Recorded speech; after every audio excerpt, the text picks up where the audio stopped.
back out by Jamie Baker. Yushkevich wheels it back in. Lindros lost. Archibald takes him out of the play. Up with it is Recchi. Walks in front. Shot one, knocked down. Rebound, score! Lindros!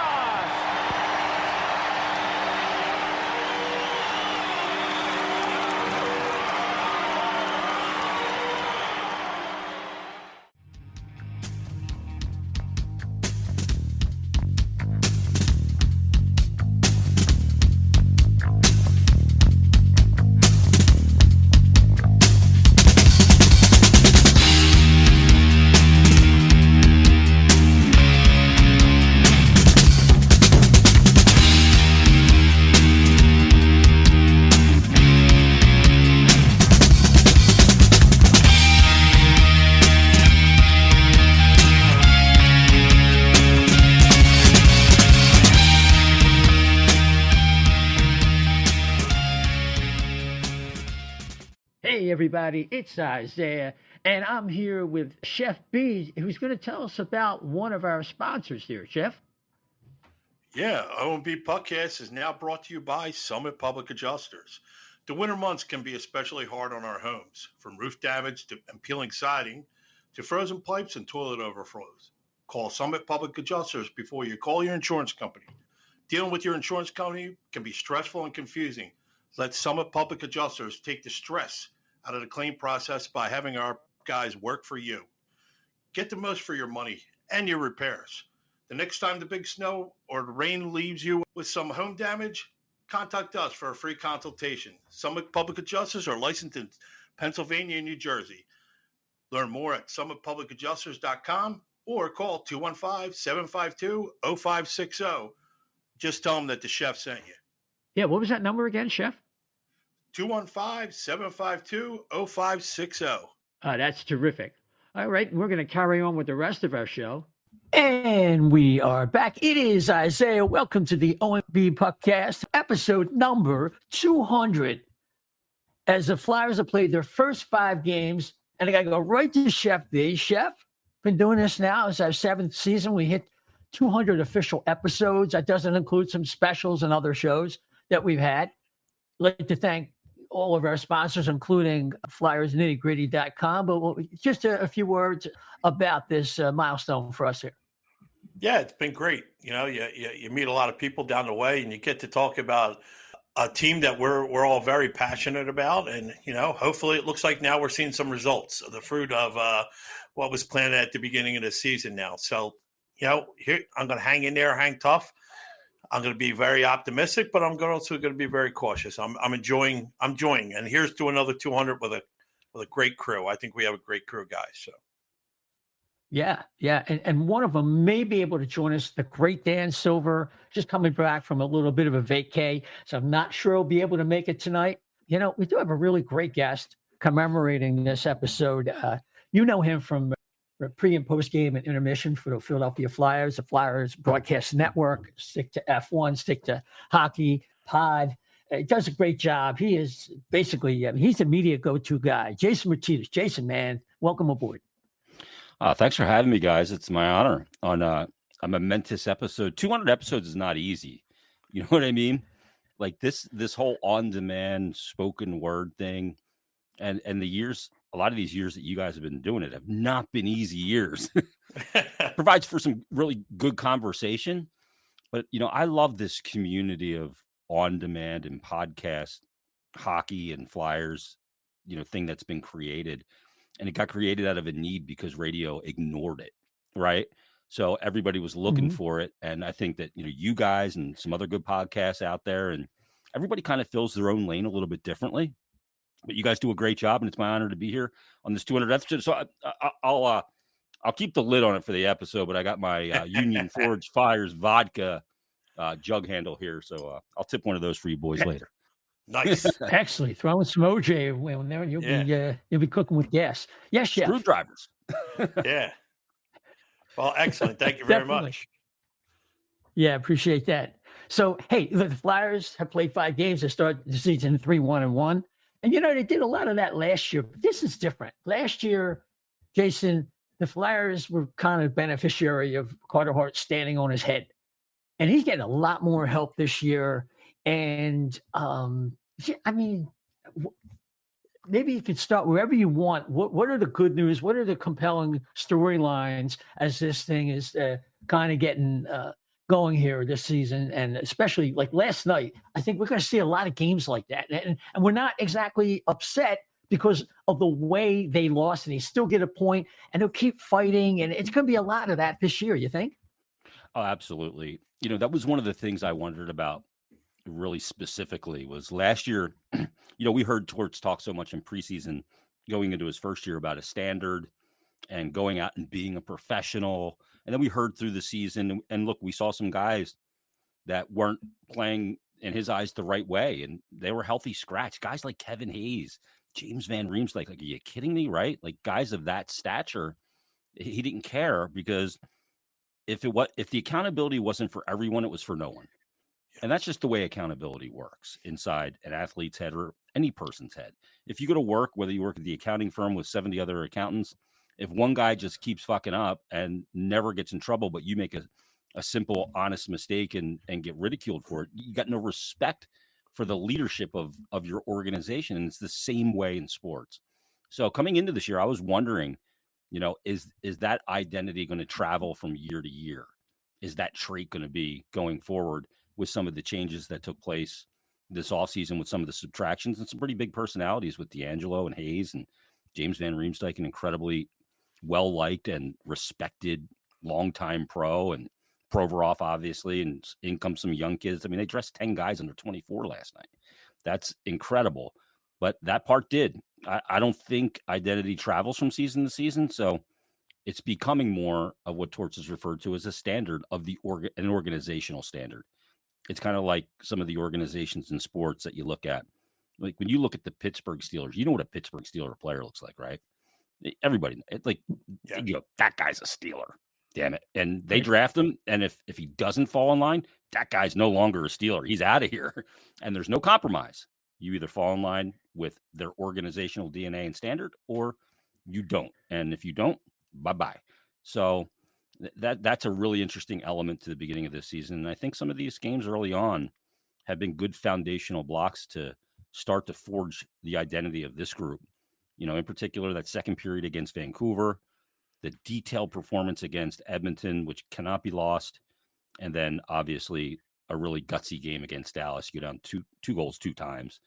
I thought when they went down 2-0, this team could pack it in and go, it's just not our night. Move on. We'll go to Vegas. They didn't do that.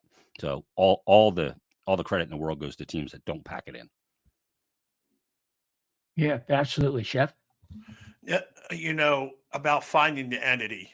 It seems like with the new guys in charge, the trio, I like to call them, they pretty much meshed something new here with what a little bit of like, I guess, a nod to the past, so to speak, and creating their own new identity. Do you feel like that this team is really meshing? And I know on your show, Flyers Daily, you talked about how this team is a little bit better than people are giving them credit for, because they are so deep at forwards. And then perhaps the defense is kind of like where the lacking is, but we're seeing that, with Sanheim, Sealer, and, Walker, even they're stepping up and making these plays because they're getting the confidence that I guess that Torts and upper management has instilled into this team, that they believe in them. So I'm guessing is like, are we seeing it filter down even faster than we thought it would from upper management? Like the ideals and the little details that every player takes out on the ice every shift. It seems like it's filtering through a lot faster than we thought it would. Well, I'm going to start my response to that with a caveat. It's only 5 games. Yeah, absolutely. That's the thing. And like Isaiah said, it does look and does feel different than last year. I will tell you that from the minute players reported September 1st and we're doing the captain skates, and then, training camp began, preseason, and to where we are as we sit here now, a lot feels different. It really does. I've talked about this quite a bit. The whole vibe around the organization feels insanely different. It feels like there's a respect for the past and what has gone on here for so many years in building this franchise up. The acknowledgement that things weren't handled properly over the last 4 or so years, and the commitment to forge a new path in today's NHL. Don't emulate that other stuff. That's not going to work in today's game. So I think that, first of all, that everybody's on the same page there. And I'll give Dan Hilferty a lot of credit. I haven't spent a lot of time with Dan, just some, hellos and talked to him for a couple minutes on a couple of occasions. But from people that I talk to, he is an incredible person with people and teams and putting people together and the right people together to lead. And, he's a guy that likes to get out there and talk with the fans and all. So, I think it really starts there from a philosophical approach. And it does feel different. I think that everybody's been singing the same tune, which is something that we didn't hear over the last 4 years. You ask one guy where the organization was and where it's going, you got one answer. You ask another guy, you get a different answer. So, getting everybody on the same page, and that filters down to the players, in my opinion, too. They want to know the direction they're going. And, when the GM says, answers the question about how long this rebuild will last, and he puts it right into the players' hands, that's going to be determined by them. That's ultimate. Any GM can say it's going to be 3 years, but that's baloney. It's always going to be determined by the guys that put on the equipment and play the game. So I think there's a big difference in just every element. Jonesy brings so much to the table from a communication standpoint. And, there is a serious side to Keith Jones. It's not just fart jokes at the Who Farted Farm and having fun and the broadcaster, Keith Jones, that's in there. And because that's who he is, that's his personality. But there's also a serious side to him, and a side like Danny Briere that's insanely competitive. Wins and losses matter to Keith Jones now. They didn't matter when you're in the broadcast booth. And wins and losses matter to Danny Briere, and those guys do not take losing lightly. So I think, that organizational DNA at all levels is trickling into. I think the fans are feeling it a little bit too. I think it definitely feels different. It does for me. I realize I'm really close to the team. I'm behind the curtain a lot of times, so I see it maybe at a different level. But the people I talk to at the Wawa or wherever, I think everybody's feeling very optimistic. Not about this season or we're going to win a cup, or just about a consistency in messaging and feeling like we know what we're doing and we're going to get this thing right. May take some time, may take longer than some people want, maybe faster than others thought. We'll see. But it definitely feels different, Chef. I hope I answered that. Just a quick little follow-up. After the Oilers game, and they were giving out the stars, and after they went through Carter Hart and, they get down to Atkinson, he's the last one. He's in there. I was pleasantly surprised to see Dan Hilferty was the first person in the hallway to give him a hug and be there. Whereas before, you never even knew where the upper management stood with this team, because they were not. And, you're walking around the arena now, and these guys are making themselves known, and they're establishing themselves with the fan base. So I wanted to give that a little bit of a nod too, because I thought that was fascinating. Yeah, it's a connection back to the crowd, where we felt like we were being ignored for years. And I think, so with Mr. Snyder, you never felt that. You always felt connected, because he wore his emotion on his sleeve. Yes. And he would walk around, Ed Snyder was a big fucking deal. You know what I mean? Like, that's a titan in sport. And he would walk around and no matter how successful he was in business, and he charted a lot of new courses for professional sports teams, whether it be in the charity and philanthropic areas or with TV. He started Prism and all of that. There's so many areas that he was a trailblazer, but he never, there wasn't enough money in the world that could have made him lose the desire to win. And we all felt that. And Dan Hilferty, I opened up my Facebook after the home opener that night late, like in the third period. And I don't go on there much, but like a bunch of people that I'm connected to or friends or whatever you call them, I just kept seeing pictures of Dan Hilferty from the block party with them. Like 7 people had pictures that they posted on their social media. I'm like, geez, he must have been out there forever, just like hanging. And he does. It's just, he's an infectious guy. I did some, look, when they hired him, I did some research on him. I was reaching out to people that either worked with him or knew him. And I come to find out a guy that one of my good friends from college grew up down the street from him, and just everything everybody has said is he's just a winner of a guy, a likable human. And just so happens that he's got a real unique ability to bring people together for a common goal. So I think the Flyers will absolutely reap the rewards of that. Because you're right, before when Dave Scott was there, I mean, you could probably count on one hand how many times you saw him over the entirety of his tenure from when Ed Snyder kind of handed it off to him. And, different people, they go about things differently, but I prefer the way that Dan Helferty does it. Yeah. Yeah, absolutely. Hey, so why don't we break down some of the players that we had some anticipation that we knew we were going to take a close look at? And the first thing that feels different, and one of the reasons were two players that we had a lot of concerns about going into this, particularly Sean Couturier and Cam Atkinson, both coming back from spinal procedures. And I mean, except for Couturier sometimes fighting it a little bit with the puck and maybe a little bit of rust, but they really haven't missed a stride. Yeah, frankly, I'm stunned at where both of them are. I really am. I mean, Sean Couturier is 30. He didn't play a game for 22 months. December 18th, 2021, prior to the season, was the last time he played. When he scored that shootout or a penalty shot goal, that was his first goal since December 10th of 2021. Think about how long ago 2021 feels like. You know what I mean? Yeah. Like, since the pandemic, we're all aging in dog years to begin with, but that feels like so long ago because, frankly, it was a long time ago. So, I mean, the way he's come in, he's never been a player that predicated his game on elite skill set. He's never been this insane high-flying skater, never been this guy that was going to dangle through 8 people, everybody on the team and come in and fake out the goalie and go bar down, all that stuff. That was never his game. It was always a hockey IQ and detail game. And clearly after that Edmonton game, the back surgeries did not evaporate any of that. Yeah. Because the detail in his play in that game was second to none. The stick in the lane that he knocks that McDavid pass down on. Like people say about him, they also say the same thing about Noah Cates. They're a bitch to play against because their stick is always interrupting what you want to do. And it was just great positioning to put the stick there, the details of his game. And I think the thing that really stuck out to me about that game is you have the line of Couturier, Atkinson, and Owen Tippett. And they were on the ice for every Connor McDavid shift of the game. Every single one of them but one. Happens to be the one where the Oilers scored. But they're on the ice against what I think is the most dynamic hockey line and hockey player that's ever put on skates in Connor McDavid.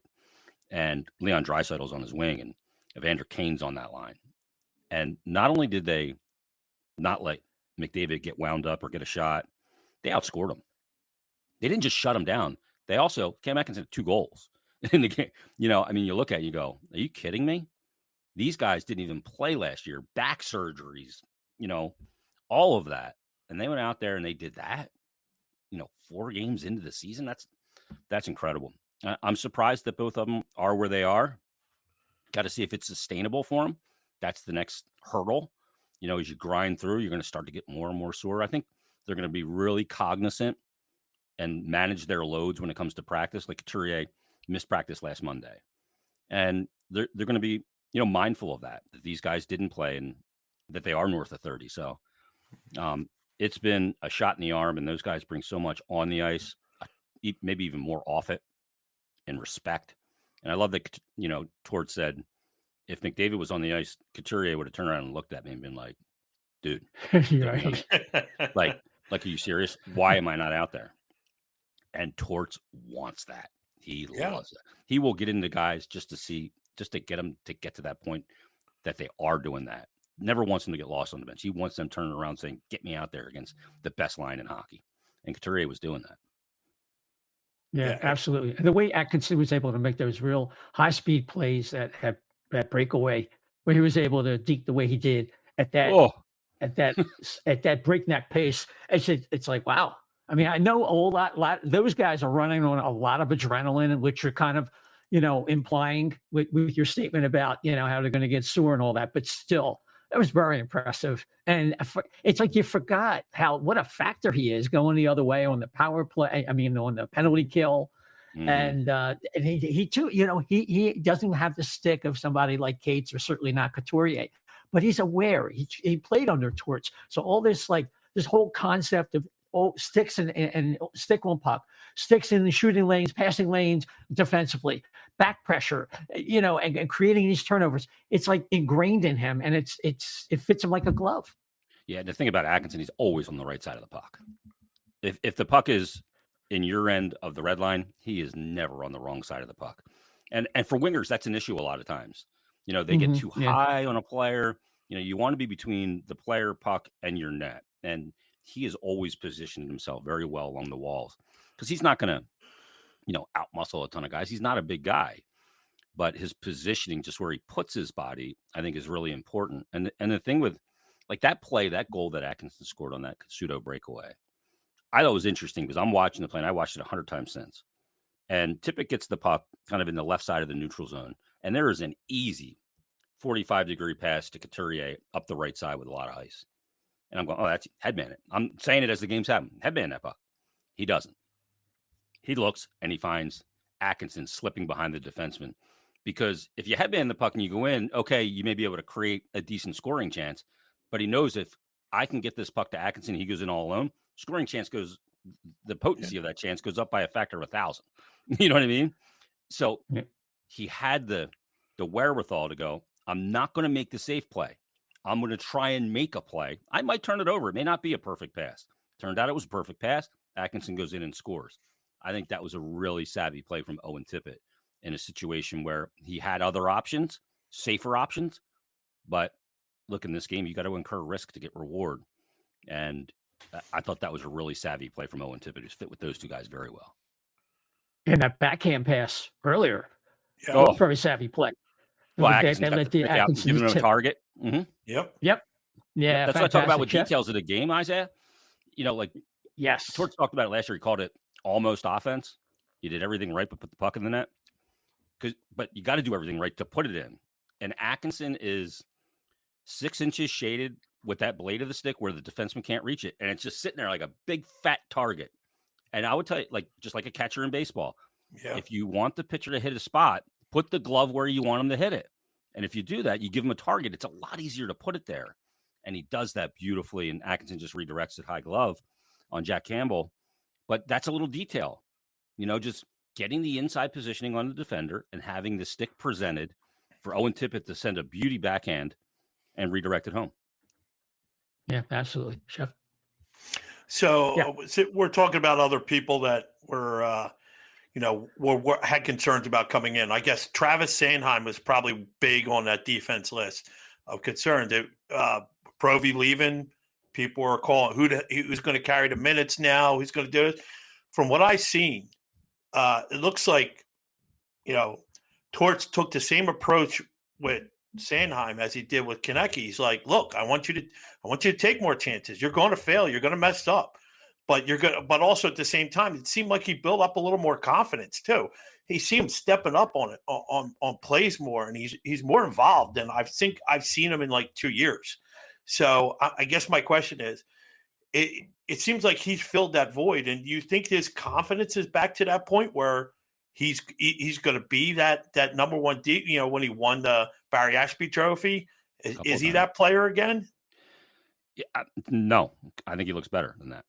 Wow. To be honest, all right. All truth be told, for a couple of reasons. Number one, look, I think that he didn't like seeing his name out there after he signed an extension and he had a no move clause, and his name was out there with St. Louis, and Torrey Krug shot it down to come here.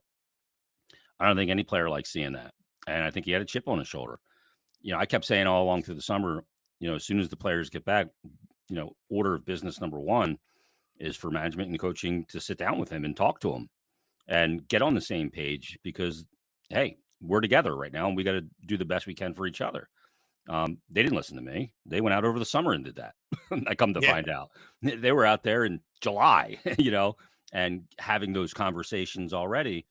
And Travis did a couple of things. Number one, he came into camp still probably with a little bit of chip on his shoulder. I'll show you, which is never a bad thing in sports. Oh, it's always, A lot of competition here for the top spot now that Provy's gone. Cam York, young player, first-round pick, the whole thing. And he went out this summer and he put on 15 pounds of muscle. and doesn't look foot speed wise any worse for bear because of it. So he looks way more assertive to me. In times when he's going to put his body, have to use some physicality. He's not going to murder people. That's never going to be his game. But, in board battles and those situations and going back and getting pucks and turning your back to a forecheck, he looks more just aggressive in approach there.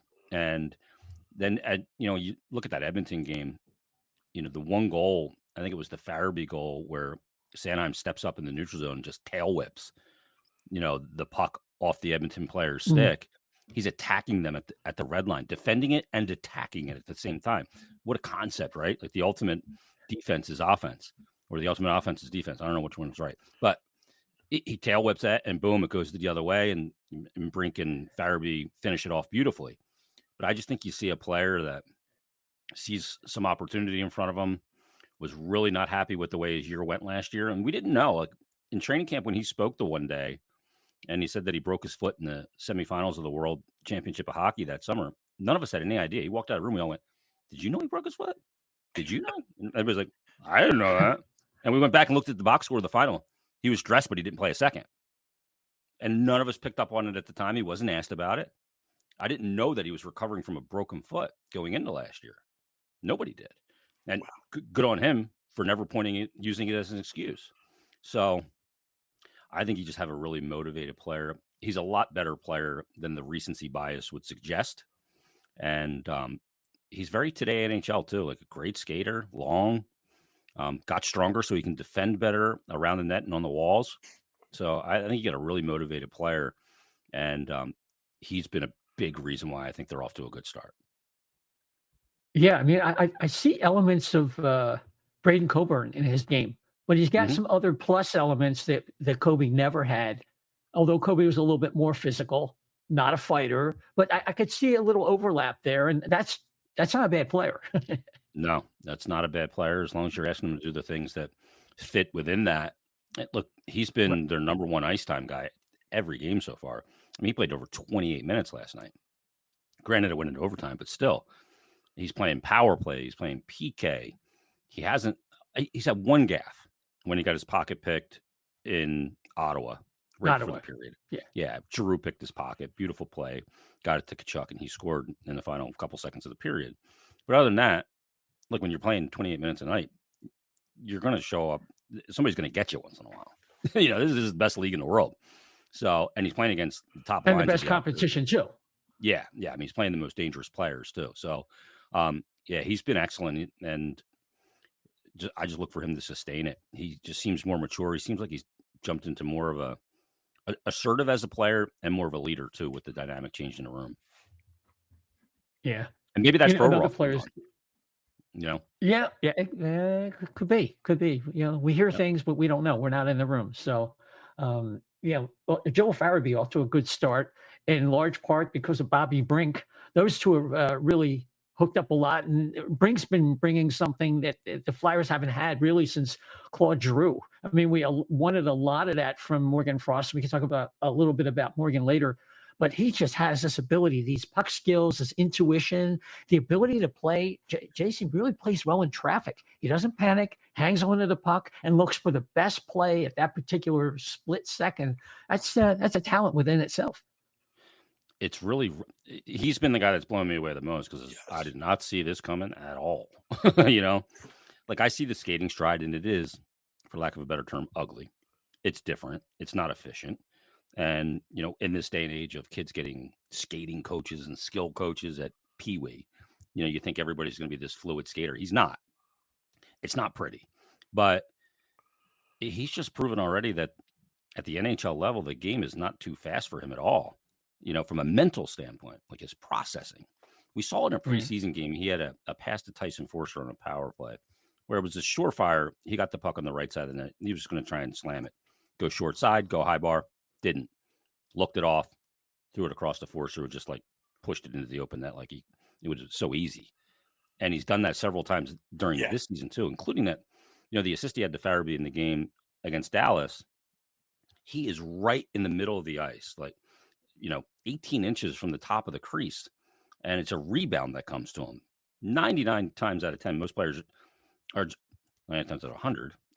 Most players are just going to shovel that to the net, create chaos. He didn't. He corralled that puck and had the wherewithal and vision and playmaking ability to know Farabee was there sitting on the back door and he was going to slam it into the open net. Most players just shovel that right back into the goalie. So I'm amazed at where his hockey sense is already. And, last year he had that surgery to repair the hip. I'm not sure how long that was bothering him. So maybe that went into the impression I had of him. And then he was kind of playing catch up all year last year, but he came in this year. He had a so-so rookie camp and a so-so development camp. Like he definitely looked like he was moving better, but I didn't expect to see, in the preseason games and then now into the regular season that he'd be this effective and dangerous. He's good in the D zone and the neutral zone too. So he's a nice shot in the arm. With Farabee, it seems like he, after last year, he feels like he's flying around a little faster. He's more up on escapes, but even more so, he seems like he's positioning himself in the right areas, and almost like you said with Ken Atkins, his stick is on that ice, and he's there. He's waiting. It's like those two are in sync with each other. But if everything I've looked at, it seems like he's on gear. It seems like he's back to his former self, where I know it took a long time for him to heal back, and he didn't miss a single game last year, which is incredible in my mind. But I just see like he's going to those spots where the puck, he's not chasing the puck like he did last year. It seems like he's better and he's up on his skates more. Well, yeah, I think that's right between the ears, knowing that he's much, better positioned himself physically going into the season. He had that surgery, if you remember. It was late June. Mm-hmm. A lot of times players have surgeries if you miss the playoffs by the end of April, and the recovery still is a big step because you can't prepare for a season. You're recovering from a surgery. He had it in late June. So all the work he did before that out the window, goes away because you're laying around and you lose all the muscle mass you built and all that stuff. And you got to recover an injury and a neck backish injury, like Eichel had. And he just looked like he was chasing this game all year. Wasn't strong enough. This offseason, I think he went to work. I mean, you saw that hit in the Dallas game. He's got a little ass in his game where he's dropped the gloves a few times. I'm like, Joel, you don't need to be doing that. You're not that guy. In the past, when things maybe got a little out of hand, but that hit he laid in the Dallas game, I think everybody was like, whoa, seriously? Like that was for a ferocious hit. And look where all his goals are scored. When you have confidence in yourself physically, you'll go to areas where you'll take a punishment. And if you want to score in hockey, this isn't rocket science. You want to go where you want to score goals, go where goals are scored. Right around the net. All three of his goals, 2-0 on opening night with Couturier, just off the left edge of the crease. The second goal, the one against Edmonton, where was he? Left edge of the crease. Yep. Brink got to him. And then last night, where was he? Left edge of the crease. Like, where he's going to be now. Make no mistake about it. That's where he's going to be. And he was there, and, he's going, Bobby Brink, where you been my whole life? Yeah. I could have got a bigger contract. Yeah. So. Well, we talk about how Sanheim got bigger. Did Joel get bigger too as well, or we just don't know? Yeah, a little bit. I think it's hard to tell with Joel because you're going, okay, is he just turning into a man? You know what I mean? True. Like you go through that period with hockey players where they're drafted, they aren't shaving. Yeah. They lift up their arm, they don't have hair in their pits yet. Yeah. And then you see him become an adult and a man, and you're seeing that with Joel. Like you can just see it facially with him. You just look at him and go, okay, he's not a boy anymore. Yeah, that's he true. is now a grown-ass man. And you get grown-ass man strength. And that's part of it. But I think you're just seeing a player. Look, 2 years ago in the lockout shortened season, 55 games, he had 20 goals. And then, a little bit of a down year the next year. And then obviously what took place last year. And he is an insane competitor. So I think there's a lot of pride that he's going to get back to that level and really be a really good player again. Yeah, there's no doubt about that. He looks better, and like you said, that combo with Brink always seems to be able to find him. But one of the interesting dynamics right now is between Brink and Forster. And Forster's been playing fairly well, right? It's just, but you see a difference in the players. It's really unfair because you figure if Tyson gets on the board, it's going to give him that extra little, charge in his step, and his game could go to another level. But at least on the other side of the puck, he's getting the job done. What have you been seeing? Yeah, I mean, he hasn't flashed like he did last year, in the sense of like, whoa, look at that play. You know what I mean? But he's been responsible. You haven't seen him on net negative plays. He hasn't been a net negative player. His offense will come. I'd like to see it get going, especially on the power play where they're really, they're 1 for, I think, 18 right now at like 5%, which is pretty obnoxious. And their PK is outscoring their power play 4-1. But, he's a guy that they need to get the puck to. He's got to find his spot and be decisive on the power play. He's got that shot. Get in your spot, have guys feed you, and let it fly, let it rip. That's what Ovechkin does. I'm not saying he's Ovechkin, but he's just, I think, got to get into the rhythm of the season. I feel like he hasn't gotten into the rhythm yet. And I think they might be trying to figure out who he should play with. Who's the best people for him to play with, including on the power play. I think they're trying to figure those out. Like, as a hockey coach, you look at your players, especially your forwards, and you look at them in pairs, even though they're lines of 3. You look at 2 guys, you say, okay, these 2 guys. Who's the third guy? Then you find the third guy. Now that guy's not working. You put a different third guy in there. And then you find chemistry for a while, and then it starts to go away. You get rid of that guy, you put another third guy in there. You know what I mean? Like, you see that in hockey a lot. So I think they got to figure out who the combinations are of players for sustainability. It's never going to be sustained through a whole year, and you're not going to change lines. You're always going to do that because teams will invariably coach, scout, adjust, and take away those things. So you have to change up your dynamic and how you attack. So I think I don't think they found the right combination for him yet. Yeah. And I think part of the dynamic there is the center play. And I want to get to some of the young defensemen, but first I want to touch on the elephant in the room with Morgan Frost. The team's been playing so well without him. 3 games, he's been scratched. And what's it going to take for him to get back in? And who would they take out of the lineup to do that, in your opinion? You're not going to take Brink out. You're probably not going to take Forster out. You're not going to take anybody on the third line out or fourth line with Paling, Delarier, and Hathaway. So who are the candidates? Who could you take out of the lineup? Probably not going to take Tippett out. You're definitely not going to take Konechny out. Where does he go and how do you fit these people? Does he come back in on the wing? Does he come back in as a center? It's a good question. Thinking maybe if they wanted to give Delorier a night off and you drop, they don't. They don't. Nope. Nope. He's too much of everybody feels big because he's in the lineup. Yep. He makes everybody grow. But you got Hathaway, you got Sealer. Don't get me wrong. I know Delorier is another level in terms of the sheriff. He's like the marshal. The other people, are local sheriffs. But it's it's an odd problem. Frost and play him on the fourth line, or are you moving Lawton down? No, but I wouldn't mind bringing Lawton down because Lawton gives you that capability to shift all over the lineup, and then you get Frost back in there because you see what Brink is doing. And if Frost could bring some of that, and this is why we want Frost in the lineup, that skill set, they need two more guys like that who could play at a certain level. And then you got a lot of, I think, synergy there with guys like Forster, who's still, waiting for that pass. He's got to get out of that. He's got to be more like Tippett in that he's got to create some of his own juice too. But when you get those guys with some of the shooters that we haven't had all these years, now we have them.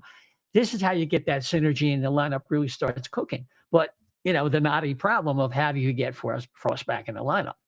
Yeah, and I think, look, I'll make a prediction right here, right now, that Frost will draw back in on Tuesday against Vegas and that Forster will come out. And I think it's not because Forster's been bad. I think we have this notion that if a guy comes out of the lineup, he's been bad. Like Torts said it about Frost. It's not that he's been bad, just other guys have been better. Yeah. And right. That's healthy. That's good. So you need to be better to get in and stay in. And, maybe Forster could just use a night to regather himself, because he's a guy, a lot of offensive players that have at all levels been very successful putting points up. And then all of a sudden they don't. It's a difficult thing. Sometimes they need a reset just to go, okay, let me watch from above, see everything look easy up here. and then I can get back out there and I can see where I need to go, watching from above, the whole thing. I would think that that's probably the direction that they would go. That would be the guy that will come out. Doesn't mean Forster's getting sent down. And I know Flyers Twitter will go fucking ape shit and go meltdown because gotta play the kids, right? The whole thing. Frost is a kid too, by the way, 24. But, you look at that, and I would say that that's probably the likely scenario. They want to get him back in there.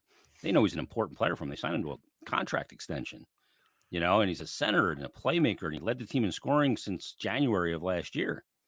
So he's going to get back in there. What he does when he gets back in there is going to be up to him.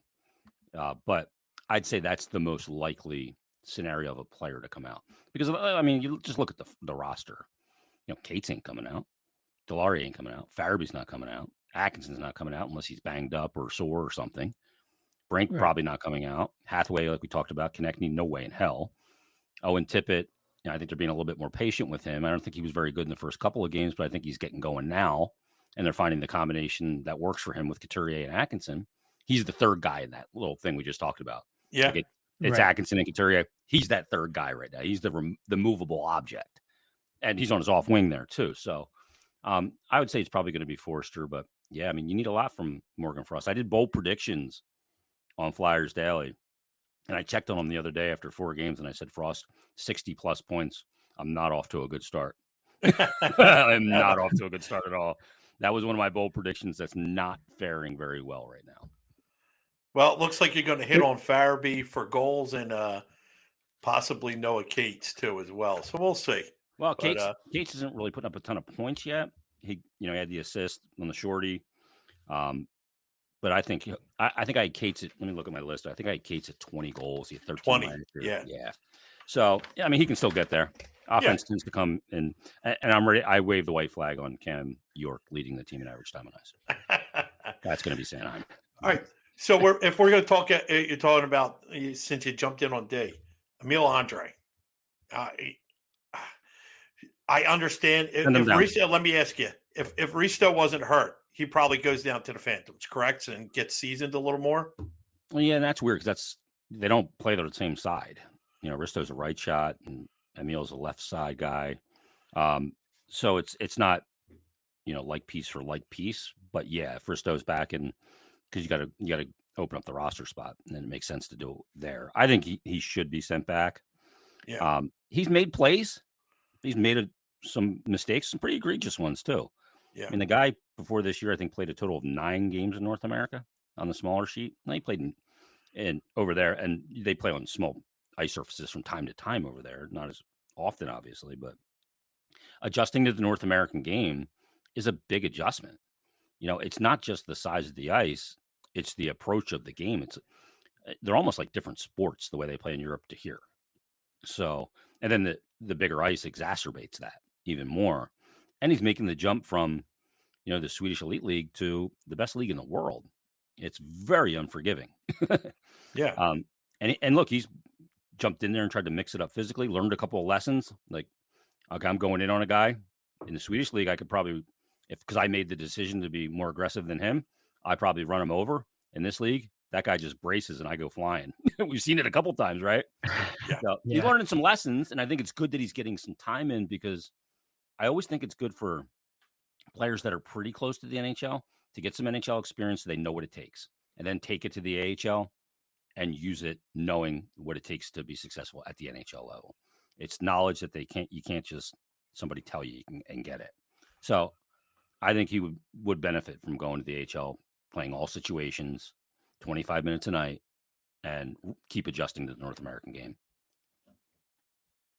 Yeah, definitely. And because I feel, him and Bonk are the future of the defense, along with York and Sanheim and whoever else they might be drafting.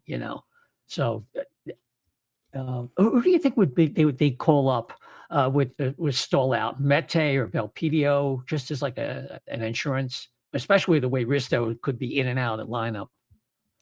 Well, it's all going to depend on Risto, right? If he comes in and if they send Andre down and they activate Risto, and then Risto can't go, do they make the call up while Stahl is injured? Yeah, it could be Adam Yinning is an option. Okay. If Risto goes out, it could be Ronnie Attard, who's a right shot. and you move Walker up. Okay. So you got some options there that you can. I think that those two would be ahead of Belpedio for sure. The only thing is that you don't want those guys sitting around, but I guess it's a short-term thing. That's not as vital, you know. Yeah, I mean, if they're coming up, you're going to be coming up to put them in the lineup probably, you know. Mm-hmm. So, okay. Yeah, I mean, that would be probably my guess if it is Risto that went down and Andre was sent down and they wanted to keep him there, then I think they would probably recall Ronnie Attard. Okay, makes sense. Hey, you know, I wanted to ask you, just kind of shifting gears a little bit here. The other night after the Edmonton game and that great game by Cam Atkinson, did you hear the interview by Buccigross asking Cam about getting traded? And he was doing that all night. He was kind of like a fan when he was calling the game, talking about this player is going to go, that player is going to go. And then when he asked Cam Atkinson about, you know, how he could get moved on the deadline, and you know, Cam's like, you know, it was like out of phase. Did you hear about that? I did not hear about that, but I think it's I expect more out of Buccigross because it's in really poor taste early in the season to put a player in that position. 4 games in, yeah. Yeah, I mean, this guy's just getting back from a missed season. He's off to a good start, and you're talking about, what do you think if you get traded? You know, like Cam's not thinking about that. He can't control that. He's worried about this group coming together and being a leader on and off the ice. Like, I don't know why Buccigross will go there. I don't see the upside in the question. Yeah, I don't get that. I did not hear about that, but that's disappointing because I think that. I mean, he's a good guy. I'm not trying to dump on him. Yeah, he's not a good play-by-play guy. I think he's a good. No, he's awful at that. Yeah, he's terrible play-by-play. Yeah, him and Sean McDonough or McDermott. No, McDonough. Yeah, that's it. I mean, he's a sleeping pill. They don't have good play-by-play people. It makes you appreciate Gary Thorne, but yeah.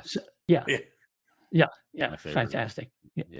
Yeah, definitely. He could read the phone book, and it would sound like the best phone book in the world. Him and Dan Kelly and Gene Hart, right there. It's like my three best. Does anybody even know what a phone book is anymore? Are we that old, boys? Yeah, I think we are. Yeah, I was just thinking exactly when you said that. Nobody's going to get that reference. Yeah, I remember having an it's our Atlas in segment. the car. Remember the Atlas in the car? Yes. Yeah. The encyclopedias. Yeah. Oh yeah, I had the whole Encyclopedia Britannica in the house. Yep. Yeah. And you did the bibliography for your book report, and you had to cite like book all report. The shit Yeah. Yep. But yeah, I mean, I remember the Atlas back in the day. You know, traveling to rinks all over with my dad at ungodly early morning hours. We'd have to pull over and break out the Atlas on the hood of the car, trying to figure out where the hell's this friggin' rink. You know, because you didn't just plug it into your GPS and have it land you there. Yeah, you had the big one that it was like you had your regionals. Yep. Your state. Yep. Yeah, the big joints too. You talking Ram McNally? Yeah, that's why you had to get out of the car. I was trying to think of the name. You had to get out of the car and unfold it on the hood. I used to have the maps. Mm-hmm. Yeah, that's funny. Well, MapQuest came out, and you had the highlighted printout that you got. That was like, holy shit! Look at this. Yeah. Yeah. That was beautiful. Well, I was in sales, so I mean, I was using maps all the time before GPS came out. So I hear you. So yeah, you're. I want to talk about the goaltending. So you're good. Yeah. Oh yeah. I'll be 64 soon.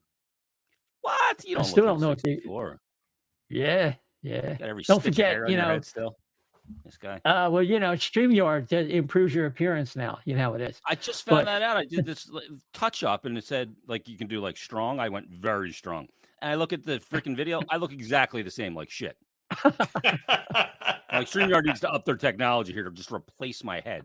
Yeah, but I bet you got a cool Bitmoji guy. So I actually do. My Bitmoji came out freaking great. It looks just like me with the thick rim glasses and the whole thing. Bald head and a beard. Yeah. I don't know how to do Bitmoji. Geez, they're talking about Bitmoji. That passed me by. But hey, I want to talk about the goaltending position right now. Last night, I want to talk about Samuel Ursan. Came out, looked a little rusty. That's to be expected. I think it was listening to you last night. It was 19 days since he last played a game. And like, I wanted him to get like every third game, because we got a couple of situations with Carter Hart that we're worried about. We don't need to get into it. It's like it's old news already, but it might be sudden news. And I want to keep this guy quasi sharp. So, but he rebounded. But what was your impression about the way he came out versus how he ended up? I think you nailed it. I think he was rusty. And when you get into this mode of the season, Isaiah, of when the regular season starts, coaches right away have to go into management mode. You don't practice just to practice. You practice to accomplish something. It's about quality, not quantity of having your guys on the ice. You want to have an effective 30 minutes on a day in between games.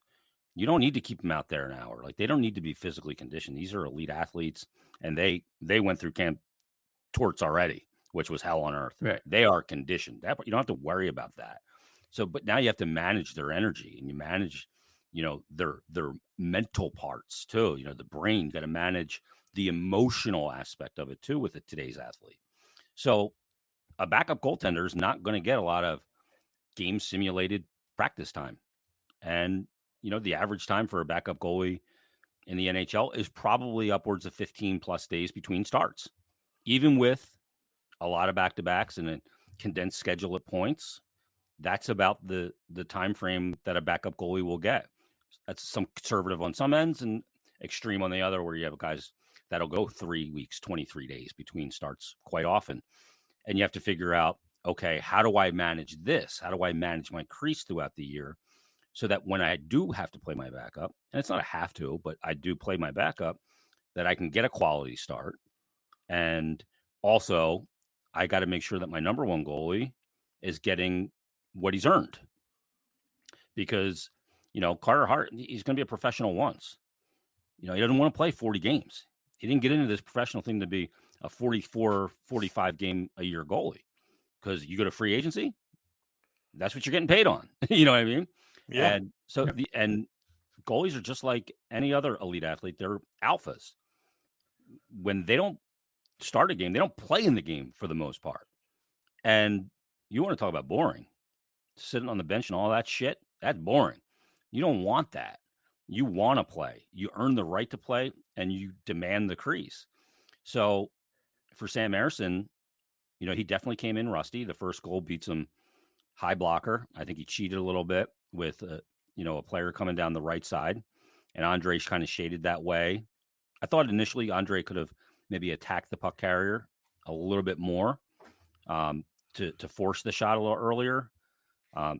But the pass was there. I looked at it a couple of times and went, well, if that cross ice pass comes, it's now a much more dangerous. So Andre goes, I'm going to give you the shot. And as a goalie, that's what you want. Just give me the shot. Take away the predictability of the pass. I'll come out. I'll take more ice. I'll make myself bigger. And he's not going to beat me with a clear-sided shot. He did. And I think he leaned a little bit on that one. And then I think the third goal of that game was a direct byproduct of that. I think that was in his head. He got beat short side. Goalie hates getting beat short side, boys.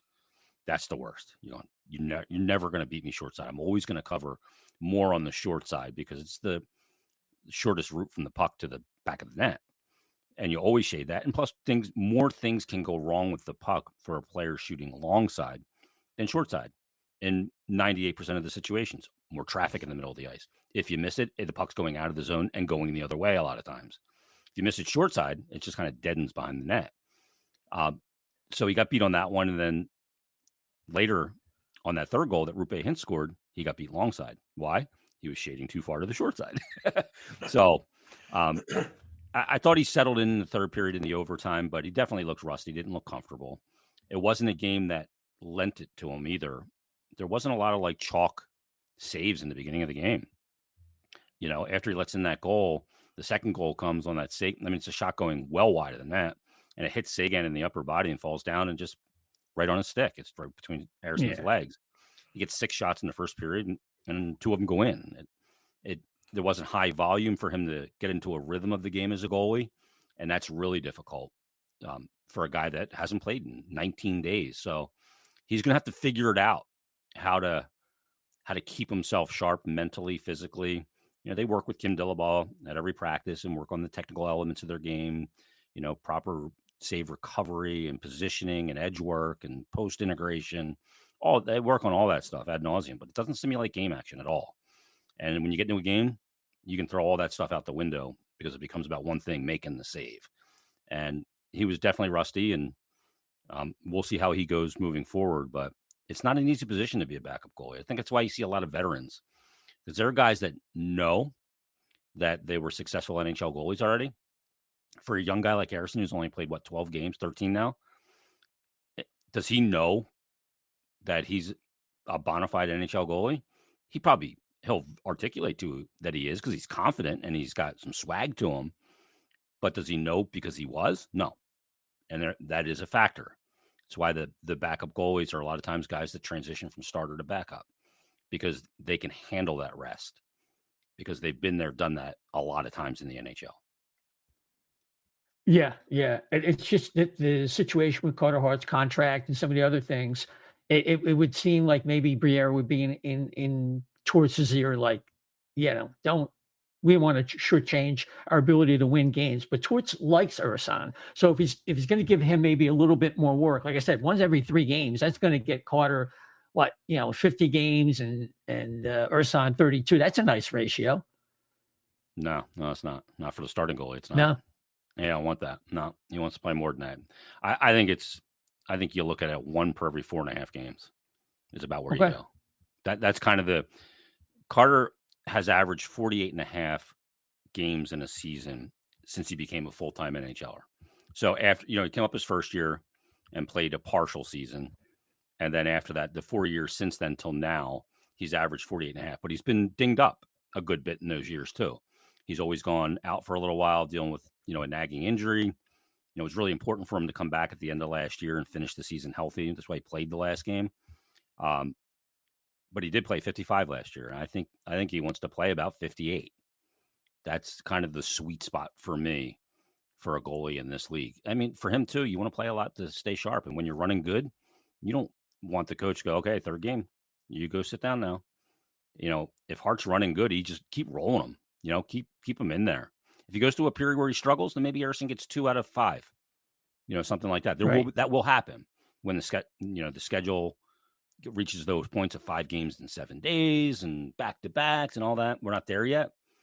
But, yeah, I don't think you can stick to any kind of math equation, because I think a lot of it's feel, too, and conversations with Tim Dillabaugh, the goalie coach. But starting goalie earned it. He's got to get the crease. And 1 out of every 3, I don't think is nearly enough.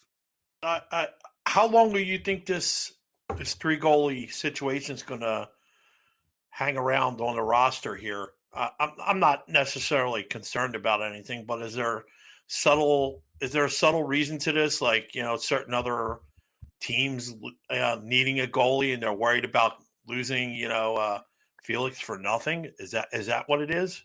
It's got to be a part of the equation, because it plays into it, because he's not waiver exempt. And I think they're looking for they're seeing if their guys are going to stay healthy early, so to not risk losing him, and, gives Cal Peterson the crease down there. But it's not ideal for Felix, though. I'll tell you that right now. Yeah, I know. It's not. I was at practice last week on Monday, and a couple of days last week, and it's not ideal. Backup, the 3rd goalie does a lot of standing around in that situation, because the goalie takes every rush attempt, every rep in practice. There's 1 at each end, and they take them all because they're used to only having 2 guys there.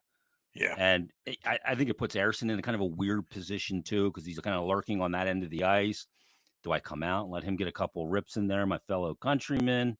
I need to work, and I need, it's kind of a weird position. Felix feels like, like he's on a date with his best friend and his girlfriend, out of place. You just don't. You're not getting the work. You're not getting 3rd wheel. Yeah, I mean, the only advantageous part to it is what we saw in Dallas. You can put Carter Hart out on the ice with Tim Dillabaugh, let him work on some technical elements, and say it's truly a day off. You don't have to put all your crap on and sit on the bench tonight.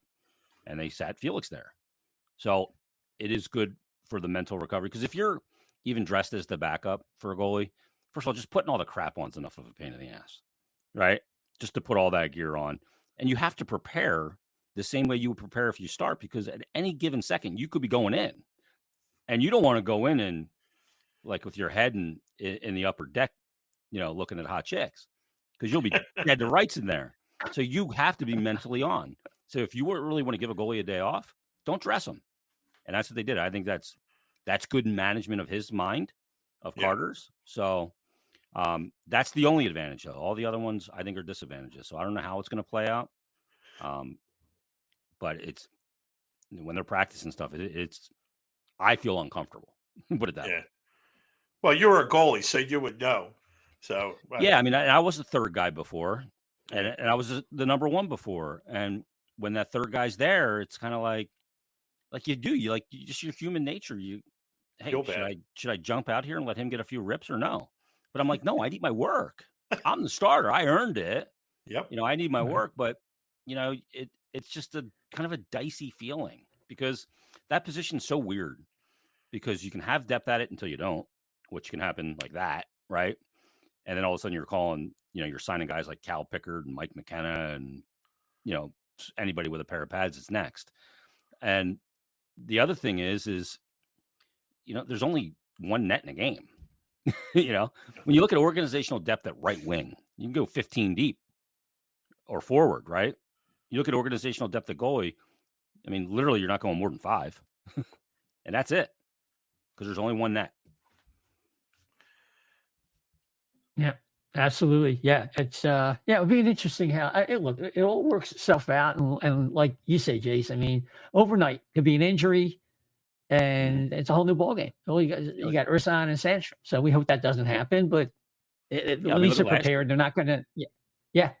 They signed Troy Grosnick last year to come in and be kind of the veteran down with Lehigh. He played like 7 games, and all of a sudden, you're calling up Nolan Meyer from the East Coast League. He actually performed pretty well with the Phantoms, but is he an AHL goalie? Legit? We'll see. But, you don't want to be caught like that because there's nothing worse for a hockey team. I say this as a goalie, as a card-carrying goalie union member. There is nothing worse for a hockey team than having a guy back there you don't trust or that is not fit for that situation because you can't play the game in the right state of mind if you're afraid every mistake you make, you're pulling it out of the back of your net. You can't. And I've gone into locker rooms as a goalie and played games and said to the guys, boys, it didn't matter what you did tonight. We weren't going to win the game. I sucked.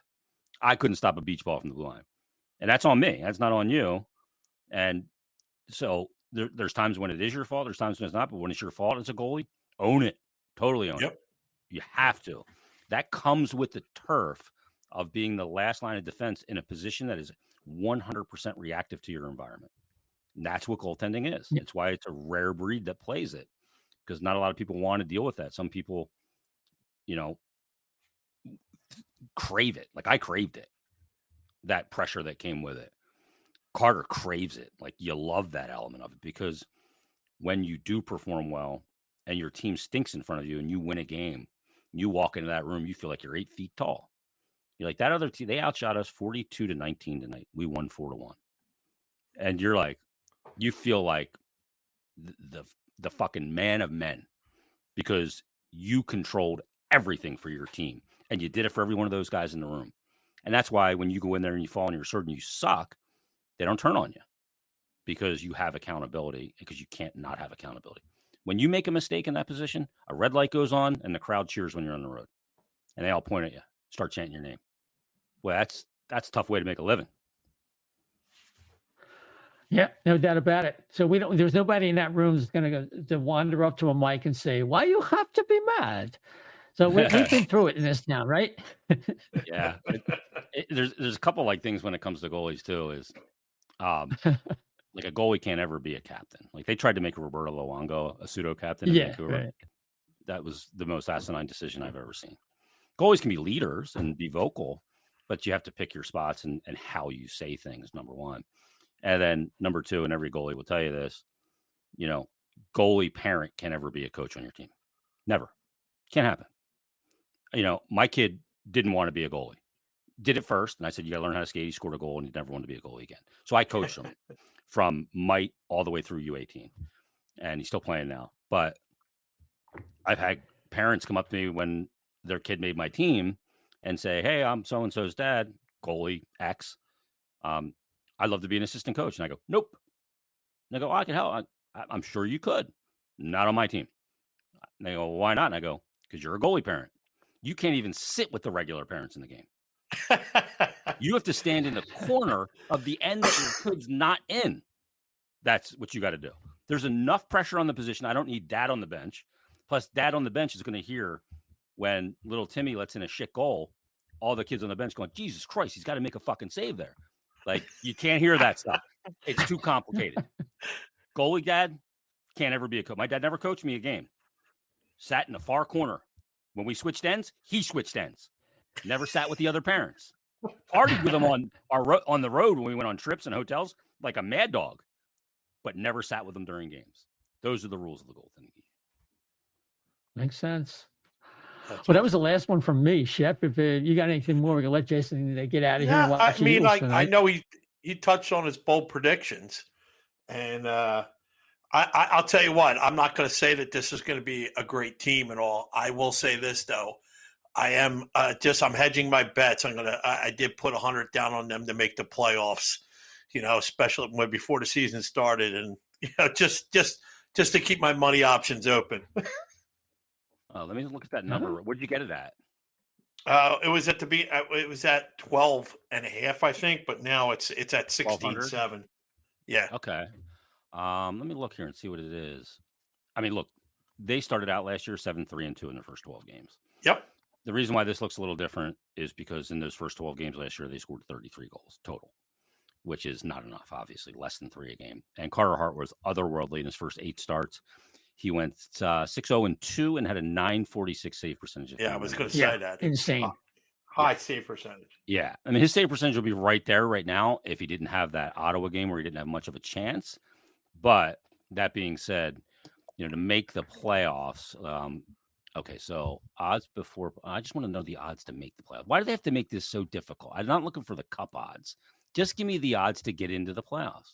This internet, I'm telling you guys, this thing's not going to last. We're going to try Money Puck. Maybe is better. Yeah, I'm going to click on that one now. I was kind of hesitant to. Well, it's up to 19% now. That's according to Money Puck's algorithm, though, yeah. Right? Yeah. Yep. What exactly is that algorithm? I like to see the science behind their algorithm. Sometimes I see stuff and I go, I mean, they did have the Nick Delarier, Ryan Poehling, Garnet Hathaway line as one of the top lines in hockey. I don't know if you saw that. Oh, I missed that. Yes. Yeah. Expected goals, line. Them and Couturier's line. Yeah. Yeah. Couturier's line, 4th in the NHL and 9th in the NHL. Poehling, Delarier, and Hathaway ahead of lines like Lindholm, Huberdeau, and Mangiapane. Ahead of lines like Kopitar, Kempe, and Byfield, even ahead of the Malkin line with Raquel and Smith. So yeah, not bad, eh? Yeah. I'll take 5 games. Let's enjoy it. Small sample size. Yep. Small sample. So Jason, man, you're everywhere with the Flyers and the pre-post and intermissions, and tell the people where else they can find you, all your work here, and your social media contacts. Well, I'll be doing the show leading into the Fanatic Morning Show tomorrow as the Flyers wrap up their game against Vegas at 5 a.m. probably. 11 o'clock start. Ridiculous. The NHL should not be allowing an East Coast team to drop the puck on a game at 11 o'clock. I don't care what the situation is. That is dumb. But anyway, so yeah, Flyers Daily every day. We're in daily mode now since the season started. So every day we got new episodes there. You guys have 200. I have 959. I just looked it up. Yeah, since we started back in 2020. Then the pandemic hit like 3 weeks later. Wow. But yeah, 900. We're going to get to 1,000 here soon. Then we're doing Stick to Hockey as well. Oh, Flyers Daily, by the way, is on YouTube now too. So you can see me doing the episode. Oh, excellent. And I can assure you, I am not spinning nickels on my forehead. Not much to look at. Yeah, then also Stick to Hockey. I'm doing once a week with Anthony DeMarco. We may up that schedule a little bit as well soon. And Odgies with Harry Mays, the podcast. Stick to F1's on a bit of a hiatus. But yeah, all to do all the time.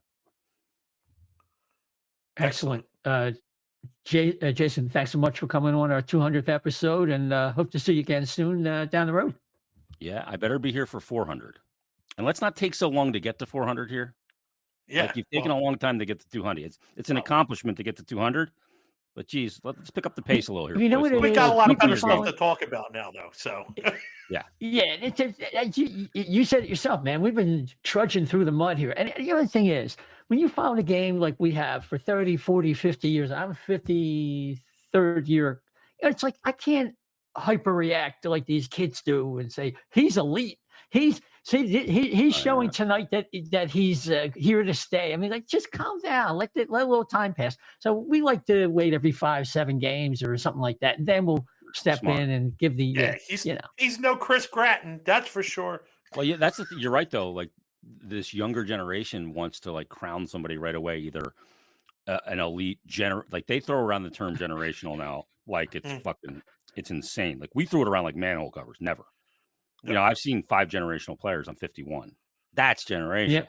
That's about right too. Yeah, that it should be. It should have some meaning. It's like the Hall of Fame in certain sports to let anybody in. It's like if I have to think about it, you are not a Hall of Famer. If I have to even go, let me think about that. That's number one. And then number 2 is like, yeah, it's. I mean, we've all been like Andy Dufresne in Shawshank, crawling through 2 miles of shit to get to that island in the tree to meet up with Morgan Freeman, right? Like we've all have crawled through it with this. It hasn't been easy, and we can't freak out. And there's going to still be dips, but hopefully we get to that island and we're all sipping margaritas and there's a little chalice there called Lord Stanley's Cup. And I'll tell you what, we'll all have a good time that day. Yes, we will. Oh yeah. I mean, I've experienced it, so I'm probably one of the few, right? Yeah. It happened when I was alive, but I was only 2 and 3 years old. So I was 6 and 7 when it happened. So, or 7. You're at the parade 14 drinking, and Jeff? 15. What's that? At the parade, putting down some old Milwaukees at 6 and 7 years old. Well, come on. I went to the second parade. You went to the second parade, so there, yeah. No, I wish. Yeah, I went to the second parade. People were streaking. It was more like Peels, though, in my family there, Jason. Oh, God, that was awful beer. Peels. Nice Jenny cream ale. Peels and Schmitz and like, could you make a beer that's got a more unappealing sound to it? Jenny cream ale? Like, that just sounds like a beer mixed with an orange sickle. Yes. That thing is. Wasn't good. I remember it wasn't good. They had the commercial where a beer, the guy was doing a pull-up. And here's the difference between Genesee cream ale and beer. And the guy with the beer, he couldn't even pull himself up. And the guy, the Jenny cream guy, he was going up and down like it was nothing, like a gymnast or something. Yeah. Yeah.